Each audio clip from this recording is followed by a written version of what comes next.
자, 오늘도 마태복음 강의 계속해 나갑니다. 오늘 24장, 오늘 요즘 말씀은 24장 44절에서 51절, 좀 긴지나 우리 같이 읽겠습니다. 이러므로 너희도 준비하고 있으라. 생각하지 않은 때에 인자가 오리라. 충성되고 지혜 있는 종이 되어 주인에게 그 집 사람들을 맡아 때를 따라 양식을 나눠주는 자가 누구냐? 주인이 올 때에 그 종이 이렇게 하는 것을 보면 그 종이 복이 있으리라.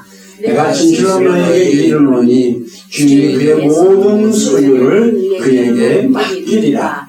만일 그 악한 종이 마음에 생각하기를 주인이 거기 오리라 하여 동료를 때리며 술 친구들과 더불어 먹고 마시게 되면 생각하지 않은 날 알지 못하는 시각에 그 종의 주인이 이르러 엄히 때리고 의식하는 자가 받는 벌에 처하리니 거기서 슬피 울며 이를 갈라. 아멘. 오늘 말씀의 제목 같이 읽습니다. 마지막 때의 징조와 구원받는 자. 24장에 들어와서 예수님께서 처음으로 이제 마지막 때의 징조를 말씀하기 시작을 하셔요. 근데 이제 어느 때 시작을 하냐 하면은 바로 예루살렘 성전이라고 하는 것, 그게 뭐죠? 그게 그 사람들의 신앙이 돼버렸어요. 그래서 그 처음에 예루살렘 성전에 예수님께서 들어가셨을 적에 굉장히 화를 내셨잖아. 그래서 뭐 하셨어요? 왜? 돈 바꾸는 자들, 또 짐승 파는 자들, 이런 것들을 막 채찍으로 만들어서 쫓아내기도 하고, 막 그러신다고. 근데 그게 왜 그러냐면, 이게 강도의 구려로 만들었다라고 예수님께서 분명히 말씀하셨거든요. 근데 지금도 그때 당시에 유대인들이 했던 것처럼 그게 성전이라고 생각하는 사람들, 가짜 하나님 있는 사람들 그렇게 많이 있단 말이에요. 그게 무슨 의미냐면 바로 솔로몬이 만들었잖아요.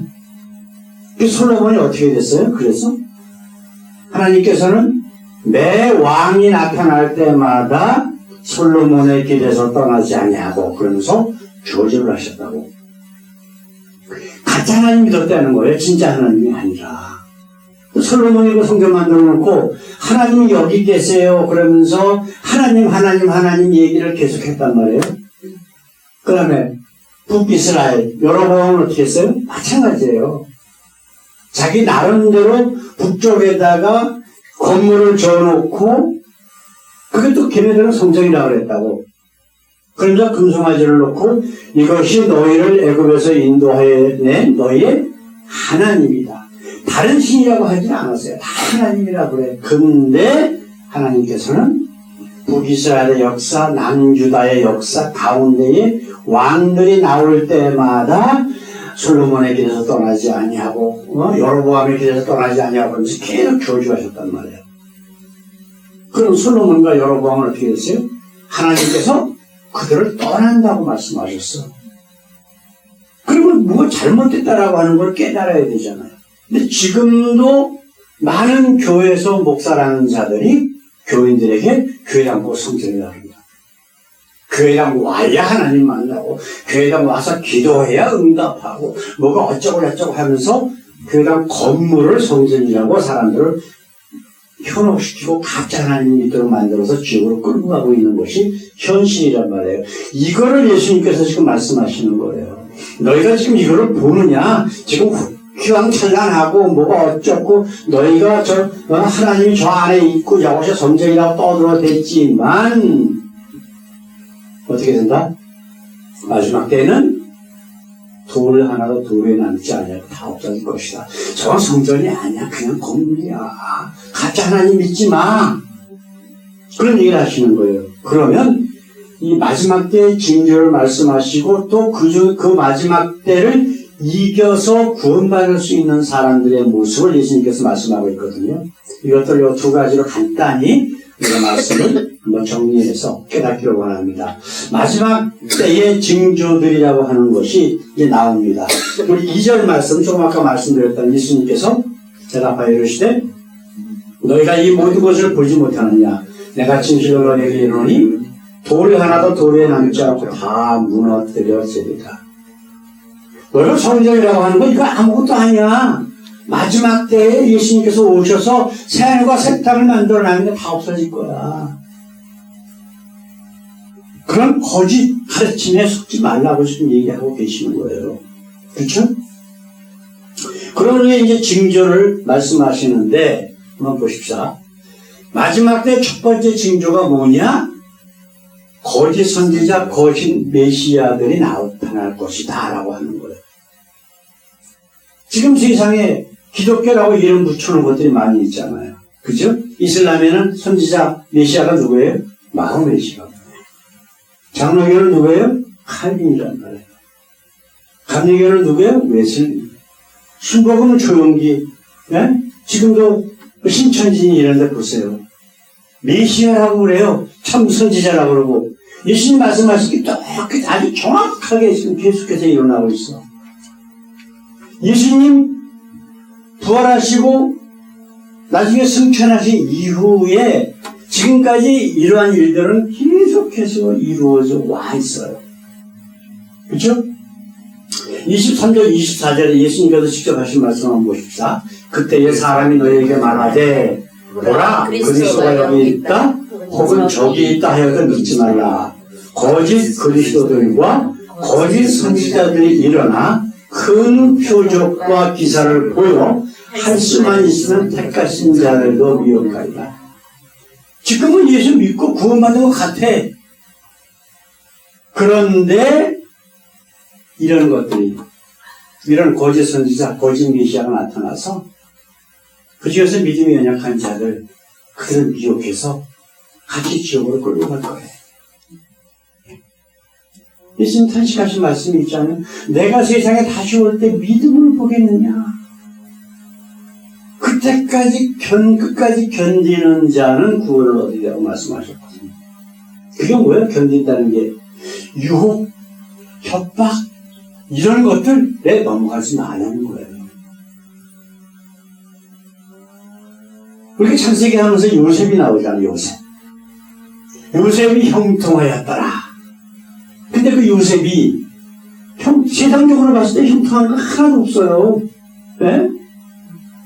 그 형들한테 팔려서 노예 상인에게 이집트로 끌려가서 거기다가 또 자기 주인집 만화님께서 또 유혹을 했는데 그걸 뿌리치니까 그것 때문에 또 유명서갖고 감옥에 들어갔지. 감옥에서 또 하여튼 온갖 어려움들을 다 당했다고. 근데 성경은 뭐라고 되어 있어요? 형통하였더라. 그 형통하는 게 뭐냐면 거짓 하나님을 안 믿고 참 하나님, 아버지와 함께 했던 그 하나님만 믿고 가는 거야. 애굽에는 하나님이 없었을까요? 엄청나게 많이 있어. 그 재앙을 하나님께서 모세를 통해서 내렸던 그 모든 게 다 전부 이집트 사람들이 섬기던 신이라고 말씀드렸잖아요. 그 엄청나게 많은 신이 있는 거예요. 하나님이라는 존재들이 있었다고. 근데 그런 걸 하나도 안 믿고 참 하나님만 믿었다라고 하는 것이 바로 형통하였더라. 그 말씀 가운데 있단 말이에요. 그렇죠? 자, 두 번째로 마지막 때의 징조. 거짓 선지자, 거짓 메시아가 출현하고 그 다음 두 번째로 뭐가 나오냐면 세상적인 어려움이 나옵니다. 정치, 경제, 사회 이런 세상적인 것. 조금 아까 거짓 선지자, 거짓 메시아의 출현이라고 하는 것은 영적인 문제란 말이에요. 두 번째로는 세상적인 문제야. 이제 14절의 말씀 한번 보십시다. 예수님께서 이 천국 복음이 모든 민족에게 증거되기 위하여 온 세상에 전파되니 그제야 끝이 오리라. 전쟁이 있을 테시고 그 다음에 기근이 있고 그 다음에 많은 지진이나 이런 자연적인 재앙이 있을 것이고 막 그렇게 오는데 그러나 그게 재앙의 시작이래. 네? 시작이래. 근데 끝은 언제냐면 온 세상에 복음이 증거되고 난 다음에. 왜 이런 말씀하셨을까? 만약에 북한 사람이 죽었어요. 그러면 북한은 지금 복음이 증거가 안 돼 있잖아. 그죠? 그러면 그 사람은 예수 이름 들어본 적도 없어. 그럼 하나님께서 어떻게 심판하실까? 너 예수 안 믿었으니까 무조건 라고 심판하실 거냐고. 이건 하나님의 사랑의 속성을 생각해보면 그건 아니에요.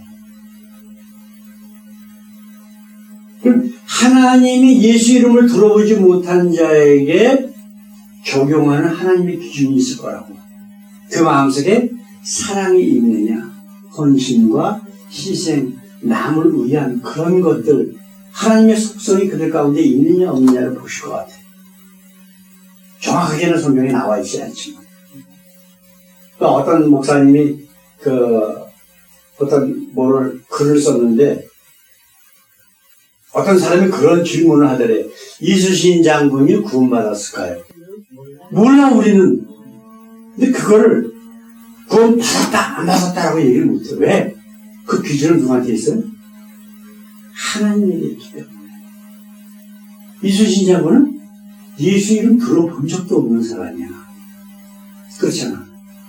그러나 우리가 생각하기에 정말 백성과 나라를 사랑하고 헌신하고 그러한 자기를 희생시키려는 그러한 사랑이 있기 때문에 하나님께서 그를 받아주시지 않으셨을까? 내 생각에는 그래. 근데 이제 문제가 하나님께서 이 모든 것을 공평하게 공의의 하나님께서 심판하시기 위해서는 모든 사람들에게 예수의 복음이 증거되어야만 공평해져. 그죠? 그렇기 때문에 그때까지 끝까지 참으시는 하나님의 사랑을 우리가 볼 수가 있단 말이에요. 이 말씀 가운데서도. 그렇죠? 이 예수님이 그 모든 복음이 세상에 증거되기까지 엄청나게 많은 자연재해들이 있을 거라고 분명히 얘기를 하고 있거든요. 좀 더 우리가 말씀을 보겠지만. 그런데 누가 그러면은 구원받겠느냐? 13절에 그러나 끝까지 견디는 자는 구원을 얻으리라. 아까 요셉 말씀 잠깐 드렸잖아요. 요셉이 형통한 자였더라. 세상적으로 봤을 때는 그 어려운 가운데 있는 사람이었었지만 왜 형통했다고요? 아버지와 함께 있었던 바로 그 하나님만, 참 하나님만 믿었기 때문에 요셉이 형통한 거 똑같은 말씀이란 말이에요. 단어는 다르게 쓰였지만. 자, 두 번째로 우리가 생각해야 될 것은 그러면 이 마지막 때를 견디는 구원받는 자의 모습은 어떻게 해야 되느냐라고 하는 거예요. 그렇죠? 마지막 환난기 전에 세상을 떠난 분들에게는 기준이 딱 하나 있어요. 예수님께서 요한복음 10장 3절에 뭐라고 말씀하셨어요? 영생은 곧 유일하신 참 하나님과 그의 보내신 자 예수 그리스도를 아는 것입니다. 참 하나님을 믿고 흔들리지 아니하는, 세상적으로 이게 진짜 하나님이다, 이게 다 세상에 복 주고 너에게 부귀영화를 주고 출세시켜주고 그런 하나님이다, 이거 믿어라 라고 떠들어대지만 흔들리지 아니하고 요셉처럼 형통하게 나가는 사람, 참 하나님만 믿고 나가는 사람만 영생이 있다라고 예수님은 분명히 말씀하고 있거든요. 그렇죠? 이걸로 결정되는 거예요. 예수님께서 재림하셔서 심판하시기 전까지 죽은 사람들을. 그런데 이제 마지막 때까지, 이 마지막 심판 때까지 그때 당시에 생존되어 있던 분들에게는 세상적인 어려움이 엄청나게 혹독할 거라고 얘기하고 있어요. 자, 우리 21절에 예수님께서 하신 말씀, 이는 그때에 큰 환난이 있겠습니다. 창세로부터 지금까지 이런 환난이 없었고 후에도 없으리라. 요한계시록에 보게 되면 막 이 불로 막 하늘이 막 타고 말이야, 뭐 그냥 엄청난 무서운 말씀들이 다 있어요. 그걸 과연 육신적으로 견딜 사람이 얼마나 있겠냐. 그렇죠? 그러면 그걸 견딜 수 있게 해준다라고 하는 가짜 하나님이 막 나타나고 막 그러면 혹시 그런 것도 하고 넘어갈 수 있는 사람들이 얼마나 많이 있겠냐 얘기예요.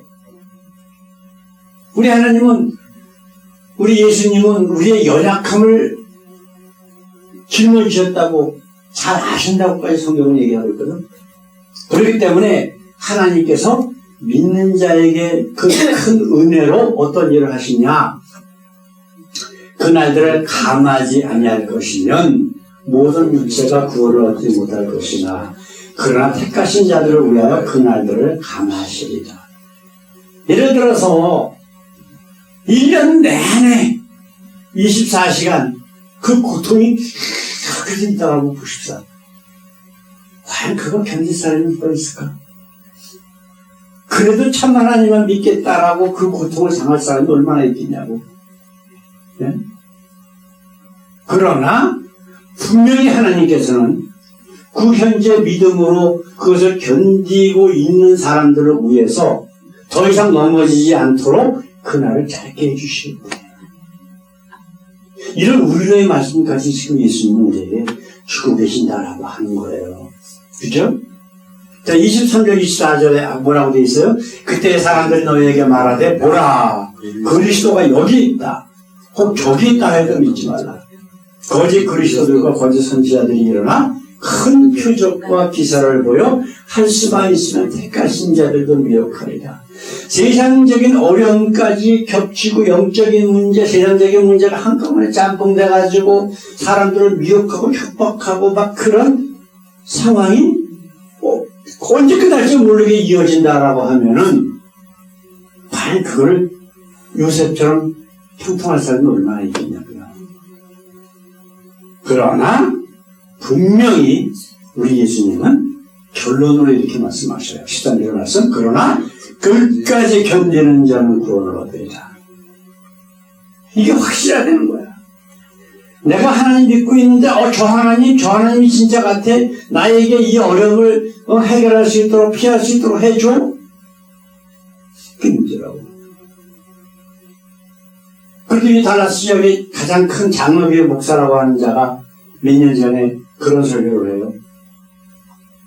사방에 기회밭이 있을 때. 바로 그거야, 지금, 얘기가. 그러면 예수 잘 믿으면, 장로교회 예수 잘 믿으면, 기회를 다 없애줄 거예요. 여기 딱 맞는 얘기잖아요? 이게 가짜 하나님, 가짜 선지자 믿는 것들이라고. 가짜 하나님, 예? 그러나 분명히 그 기회가 그렇게 많이 있을지라도 그 어려움을 당하면서도 어떻게 하라는 거예요? 끝까지 견디는 자, 참 하나님만 믿고 나아가고 그런 자가 구원을 얻겠다고 말씀하시는 거예요. 이게 참 성경의 말씀이라고. 사랑하는 성도 여러분, 욥의 인내를 한번 생각해 보십시다. 욥이 어떤 고통을 당했어요? 우선 그 눈에 넣어도 아프지 않을 정도의 그 자식들이 다 죽었어. 재산이, 그만큼 재산이 한꺼번에 다 날라갔어. 그죠? 그래도 흉통한 모습으로 하나님 원망하지 않냐고. 하나님 믿고 있으니까 사단이 또 하나님의 허락을 받아서 어떻게 했어요? 그 몸에 병까지 나게 했어. 제가 제 가운데 앉아서 고통을 겪으면서 기와장으로 온몸을 푹푹 긁고 앉았어. 거기다 자기랑 가장 가까운 와이프까지 저주하면서 떠났지. 그래도 안 넘어가니까 사단이 마지막으로 한 일이 뭐예요? 친구들 3사람을 보내. 그 사단을 믿고 있는, 가짜 하나님으로 믿고 있는 그 친구들을 욥에게 보내갖고, 욥의 친구들 자신들이 믿고 있는 하나님 믿으라라고. 근데 그렇게까지 솔직하게 얘기하는 게 아니에요. 너 죄 때문에 그래. 그게 큰 죄거든. 그러니까 이 땅에서 죄를 지면 보응하는 하나님, 처벌하고 어려움을 주는데, 그러나 잘 믿고 착하게 살면 부자 만들어주고 건강하게 해주고 그런 하나님이 있는 거예요. 지금 지금 대부분의 교회에서 하는 하나님이 바로 그런 하나님이라고 요배 친구들이 이야기하는 그런 하나님이란 말이에요. 근데 예수님은 뭐라고 그러셔요? 세상에서는 너희가 환난을 당하나. 너희가 누구예요? 예수를 구주로 영접하고 하나님을 참 하나님을 믿는 사람들을 얘기하는 거예요. 그럼 요배 친구들이 하는 얘기가 맞아요? 틀려요? 틀리죠. 다른 하나님 얘기하는 거예요, 지금. 대부분의 교회 목사들 얘기하는 것처럼 그런 하나님 믿어도 되고 이런 하나님 믿어도 되고 그러면 그건 참 예수님이 거짓말한 거지. 유일하신 참 하나님만 믿으라고 그랬는데 이 하나님 믿어도 괜찮고 저 하나님 믿어도 그렇고 세상에 어떤 종교든지 다 전부 구원의 길이 있고 세상에 기독교라고 이름 붙여놓은 가짜들이 얼마나 많은지 몰라요. 다 그 얘기예요. 네? 자, 그런데 욥은 그걸 이겼잖아. 그렇죠? 예수님도 말씀하신 욥의 인내를 배우라고. 그런데 생각해 보세요. 이 정도 욥이 가지고 있는 개인적인 이러한 어려움도 이길 수 있는 사람이 세상에 얼마나 있겠어. 근데 지금 예수님께서 말씀하신 마지막 때의 어려움이라는 건 뭐가 될까요? 네? 욥의 세 친구들이 와가지고 욥의 그 신앙을 자꾸만 건드리고 거짓 하나님을 믿게 하는 정도의 문제가 아니라고. 예수님 아까 뭐라고 하셨어요? 네? 큰 환난이 있는데 창세로부터 지금까지 이런 환난이 있지도 않았었고 앞으로도 없을 거래. 그건 천지 개벽하는 어려움이란 말이에요. 이게 지금 문제라고. 근데 우리 보고 그걸 끝까지 견디래.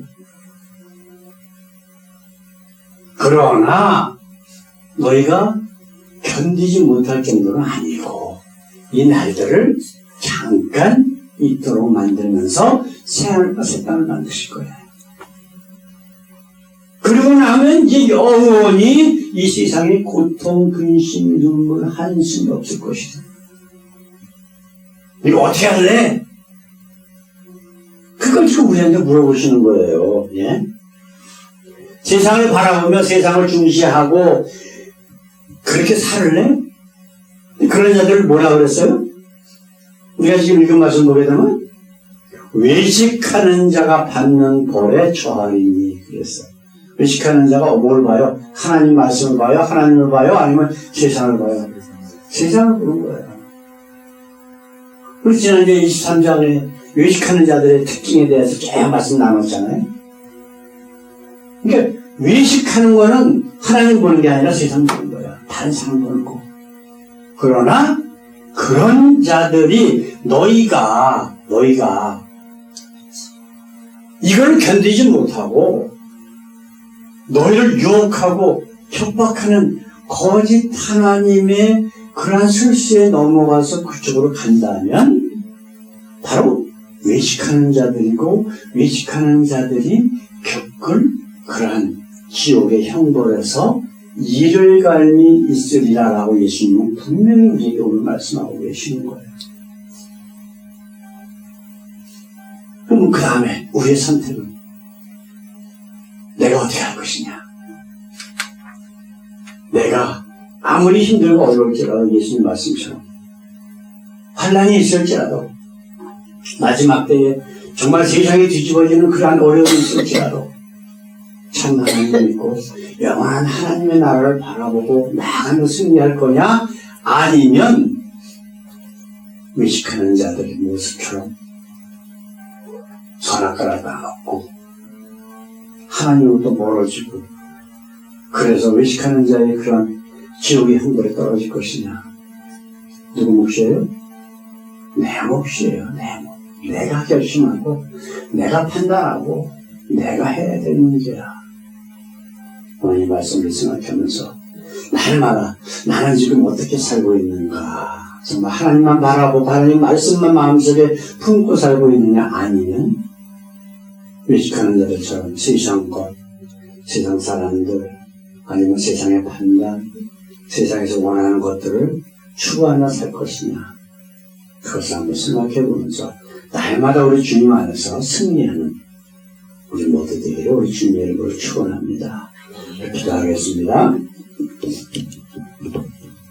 사랑의 아버지 감사합니다. 오늘도 이렇게 짧은 시간이지만은 저희들에게 진리의 말씀을 허락하시고 깨닫게 하시고 우리의 심령과 우리의 마음 가운데 아버지 간직하여 우리의 삶의 기준으로 삼도록 하나님께서 인도하시니 감사합니다.